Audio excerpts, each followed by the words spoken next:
Bookcase and Coffee presents Buzzing About Romance, a quick shot of romance.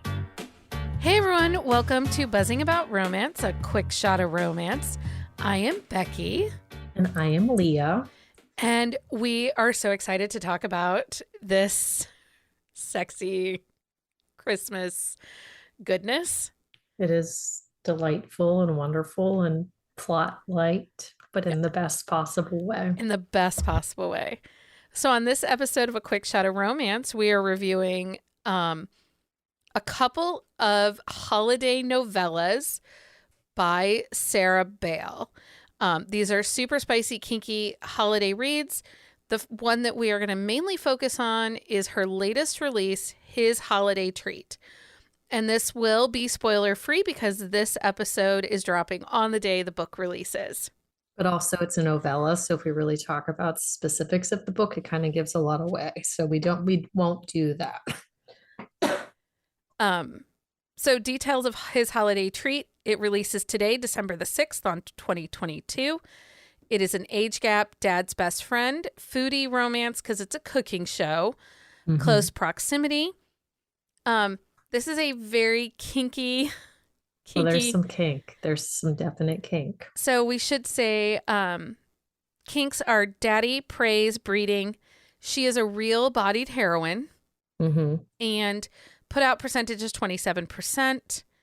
This does mention loss of a parent and deals with grief at the holidays. So if you are someone that struggles with grief at the holidays, this might not be the read for you, but we have some other suggestions, so hang tight.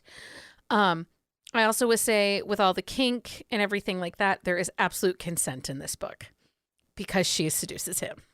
Oh, she 100% seduces him. She just follows her instincts.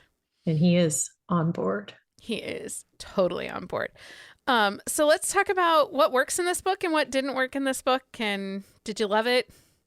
I did. I loved it so much. Like, I read this book and I was like, oh my gosh, that was like just, I love a novella. There are some authors that write a really, really strong novella. There are some authors that don't. Sarah Bale writes a really strong novella. Like, you get like, even though it's plot light, you get character development. You get a story. Yes, like there's not a lot there, but there's enough to make me happy. Well, I do think that there was plot to this story. So the setup of this story is Holly's dad has passed. And right before he passed, she actually applied to be on after he passed away. No, but she applied beforehand. No, she did it afterwards. I thought she applied beforehand because there's a twist in the end. No, that was part of the thing. Like, she did it afterwards because like her and her dad baked together. I thought it was part before, of her but she didn't find out till after. No, part of her grieving process was applying for the show. Yeah. So it's a baking holiday show. It's a reality show. She's up. There are some home bakers. There's professional bakers, pastry chefs, billionaire housewives. A real housewife. Yeah, real housewife. She is a piece of work. But it's a elimination show. She gets accepted. It's in Tennessee. It starts filming like 15 days before Christmas. And she goes. And then Brady, who is our hero, is a retired NFL player and her dad's former teammate and best friend. They were very, very tight. Yes, they were tight. But he is the host of the show. He is the host. And the setup of this read is when Holly was 18, on her 18th birthday, in the pool house of her parents' home. She propositions him. She propositioned him. She propositioned Brady to please take her virginity. Oh, and just to be with her because she had always had a big crush on him. And he turns her down. He says no thank you and then avoids her. For reasons. That you find out. But he isn't like mean about it. But No. But it's still crushing to her. So there's this realization, because like I said, we don't want to spoil this, and we're going to give you some other of her Christmas titles we think you should also be reading. But she's in the ballroom of the hotel that they're filming the reality show at, and she's sitting there, and the producer introduces the judges. Yes. And then she introduces the host. And she is like freaking out. She is freaking out because she still has a bit of a crush, carries a torch for him. She does. And it's been a long time since she's seen him. And there are some things that are said and things that are found out that are interesting to the story. And so you do kind of feel bad for both of them with the way things transpire. And you dislike some people also because of the way things transpire. Yeah. And it comes out that in the clause, they don't feel it's a conflict of interest for her to stay on the cooking show. Yep. And thus starts the cooking show. And things get hot in the kitchen. And very punny. There's a lot of puns, but they're baking puns and adorable like Christmas puns. And I just really, really enjoyed the puns. The costuming, like the wardrobe. And that is one thing I want to talk about. So she's a real-bodied heroine, and they talk about how, because she has dyed her hair pink in like a fit of like chaos, like it was a way for her to act out, and not in a bad way. But so the costuming people want to dress her a certain way, and they want to put her in a wiggle dress. And she's like, now let's say what a wiggle dress is, because not everybody will know what a wiggle dress is. A wiggle dress is a very slim body shaping dress that adheres to the curves. They typically are off shoulder. Sometimes you'll have a ruffle at the top. It will be more of a 60s style dress. Yes. So it's going to end above the knees, very tight. There might be like a colored exposed zipper down the back, but very like second skin, form-fitting. There's the word. Yes. But so she tells the costumers, like, I don't have the body for that. I know what I look like. And they're like, you will look fantastic in this. But they really play up like that 60s-ish vibe. But they put her in all these fun Christmas prints. Right. Like there's a Home Alone dress. There's a Grinch dress. There's a gingerbread dress. It was great. It was great. And it had some really fun, quirky moments that just added... It broke up the kink and the steam and the sexy time. It did. And that's why we say it's plot light, but there is a plot, because like it does follow this form of the baking show. And there are things that are like happen outside of it. I question the plot thickness light, of this. Plot light, but still a plot. It's still a plot.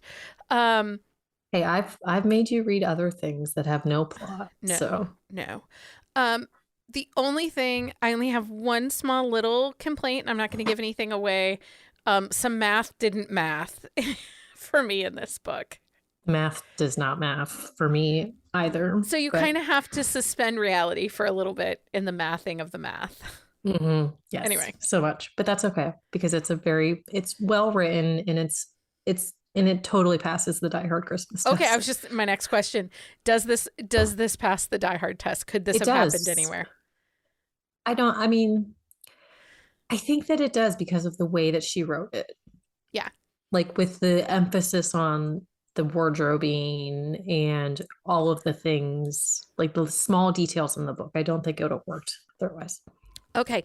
So let's talk about her other holiday novellas, because we stumbled upon these novellas by accident. Well, not really by accident. We were looking up Sarah's books and seeing what else she has written. Yes. And we stumbled upon Sexting Saint Nick, a novella collection entitled Sexting Saint Nick. Now there are 4 novellas, just 4, right? Yeah, there's 4. There's 4 novellas in this collection. They are all North Pole, like Santa Christmas kink. I feel like she watched a bunch of Christmas holiday movies and decided to write some super sexy, kinky fan fiction for them. But we are not disappointed in that. No. Like, honestly, so for those that follow us on Instagram, we recently did a plot a book episode with Sawyer Bennett. And at the end of that episode, we talked about It went Santa off the Kink. rails a little. It's Lisa's fault. It's Lisa's fault. We talked about Santa Kink and how silver foxes are sexy, and we're all in for them. Mm-hmm. And all I want to say is reading. So the first novella is Sexting Saint Nick. Santa Kink unlocked. Yeah. It's one of those kinks you never knew that you needed, but you want more of. It is the heroine's name is Candy Kane with a K, and Nick Holiday. She is a sex worker and does, like call-in sexting through a service, the Jingle Bells. The Jingle Bells service, and you can either call or video chat, and you do what you want. And it's a hookup app. And but they don't typically meet. It's all they don't. That's against the rules. It is all sexting or like phone sex things. And things happen, and other things happen, and Miss Holly or Miss Candy has to get off the naughty list for other things to happen. Yeah. But it's again very plot light, but it is wonderful. And honestly, like it's one of those, it's a really good palate cleanser. It was fantastic. Like I devoured all 4 of these. I have a favorite. So book 2 in the series is Seducing Jack Frost, which is the story of Vixen, who is Candy's best friend. And Jack Frost, who makes all the snow. That's right. And they are spicy. Like he's a little bit of an anti-hero because he does not like to listen to Father Time. No, and he's a little bit of an ass too. Like he is, but I loved him. I like an asshole, and he fit the bill. He does. And then up next was Tasting Sugar Plum. It is a why choose romance, but she does not have to choose. She doesn't. The setup, Sugar Plum Fairies, it's a Fae King and some other heroes. Which, let me just tell you, like, he finger bangs her like the night they meet at the dinner table. It was hot. And then it goes off the rails from there.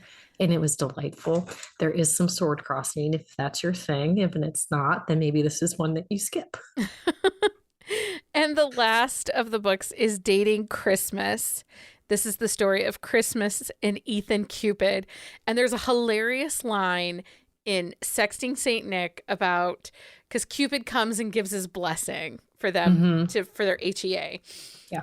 And they ask about his diaper. Candy asks, does he wear a diaper? And Nick is like, one time on a dare at a party, and that is all anyone knows about him.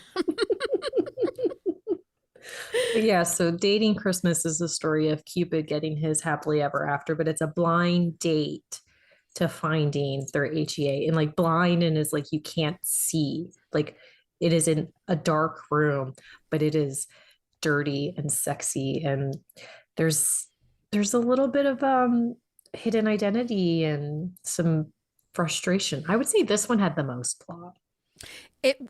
Okay, so of the 4, it absolutely had the most plot.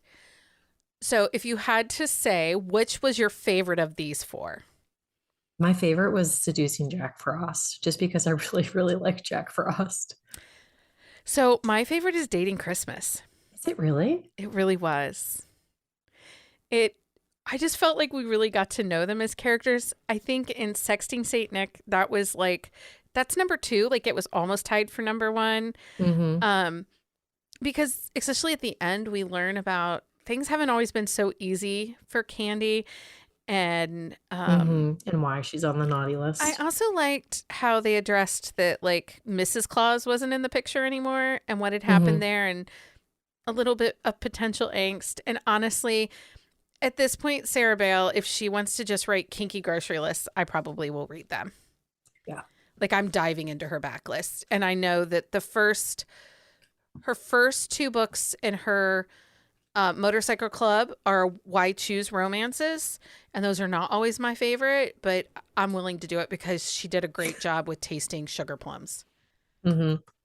Yeah, it was one of those ones where it makes sense, it works. There's not like overkill with the way that it happens. Yeah. But these were really, really well done Christmas romances. Some of like the Christmas novellas are available in Kindle Unlimited also. So if you are a Kindle Unlimited user, you can grab them right now and dive in. Yeah, they're so worth it. So anyway, if you have a book cheese and rice. Let's try that one again. If you have a book you think we should read for a quick shot of romance, send us an email to thebees@bookcaseandcoffee.com. We are challenging ourselves with the new year to provide you with new to us authors.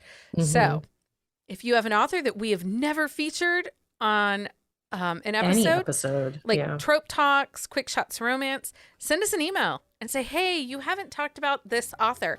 We would love to know who's on your radar, but not necessarily on ours. So anyway, until next time, everyone. Happy reading, everybody. Find us on Instagram at Buzzing About Romance or on Twitter at Buzzing Romance. If you like the podcast, please leave a review. If you'd like to support us directly, join the Bookcase and Coffee Patreon and receive exclusive content only available to Patreon members. Check out bookcaseandcoffee.com for our on-the-shelf show notes.